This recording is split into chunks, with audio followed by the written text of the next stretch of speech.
American, do everything, achieve exceptionalism. Thank you for joining me today on this new podcast, this new show that I am starting. Thank you for visiting the channel, and I hope you're ready to discover the limits of what it means to be American, how we can go about doing everything and truly achieving exceptionalism. America is a great nation. It's a nation of participation. It's a nation of courage, creativity, and a nation of beauty. All things that we need, and we need to once again realign ourselves with. There's far too much legalism, uncertainty, and fear that is clogging up the airways, causing confusion, and it needs to be washed away with courage. So I want to encourage everyone to listen here, and I'm going to discuss some different things that maybe not being spoken about as loudly as they should be. And my goal is to hopefully push you towards a path of discovery, your adventure, I guess we can say, that is what I'd like to say is before you. There's so much potential right now. You just need to have the courage to write that story. How do we begin writing that story? Well, we need to forge an identity.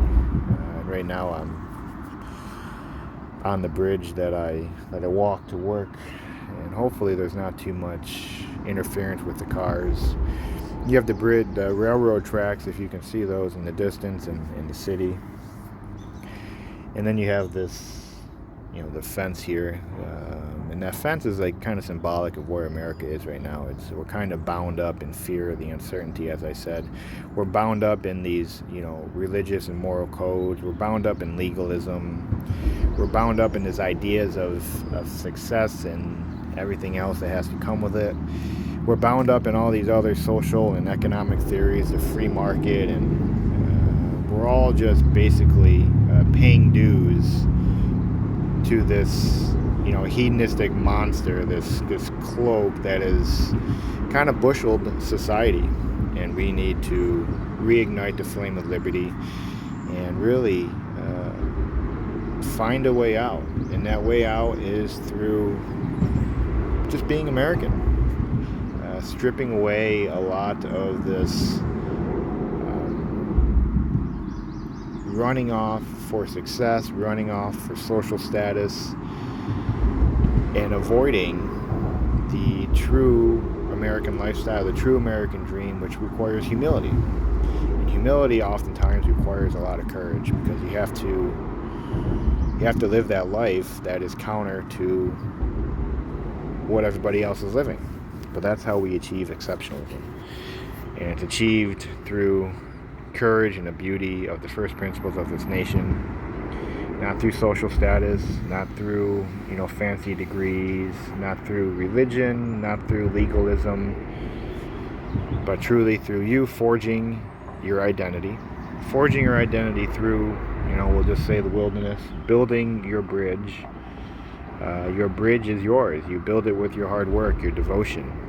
You discover the architecture of reality that you want to exist in, and that existence is yours. And you, what I'd like to say is, you find a path to the well that you must dig, you must establish, and that is what you then draw up from the depth of your story, where you hold off, where you stand your ground, and you stand in the republic for which you stand and what you represent. And you establish your republic, you establish your kingdom.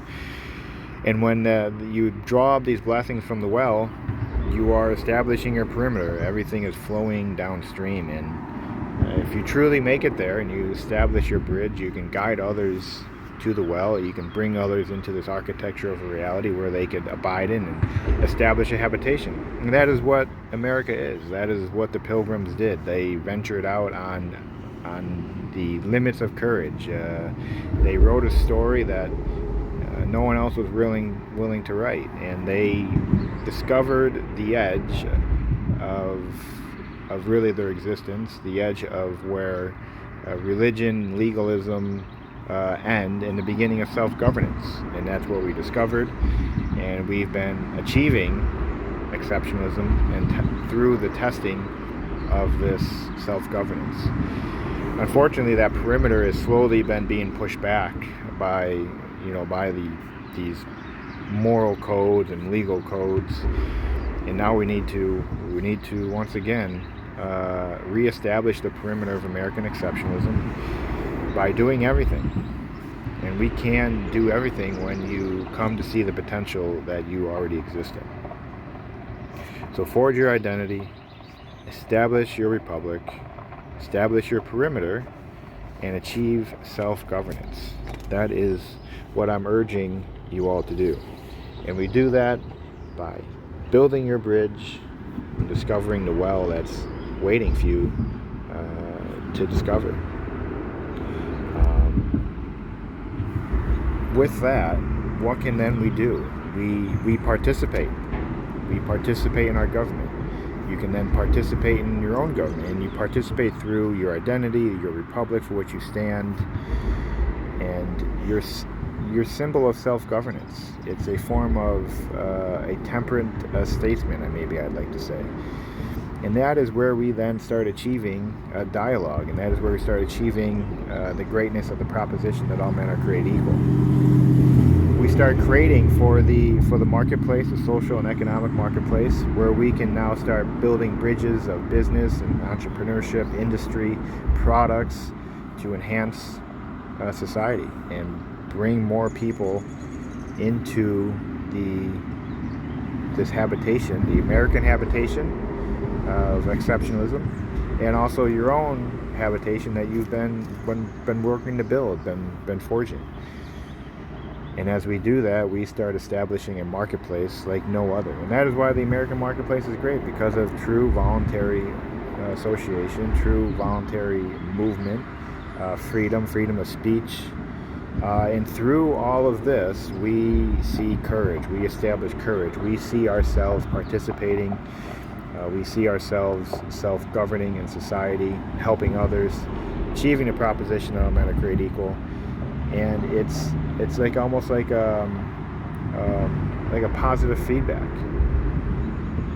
But when this gets interfered with legalism, morality, or any other preconceived notions on how a society should run based upon some sort of economic, social, moral, or legal, or some other sort of global initiative, it all falls apart.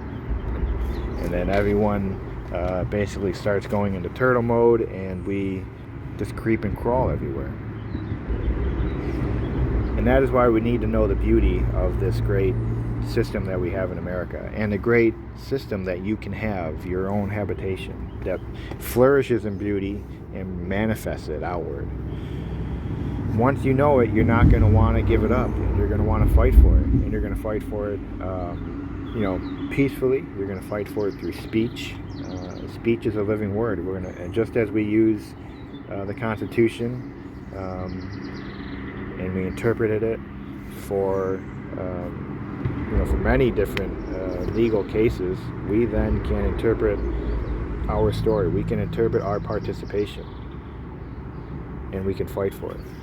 Because when you find that beauty, when you discover it, you are not going to want to give it up. And you shouldn't give it up. And you shouldn't give up your ground.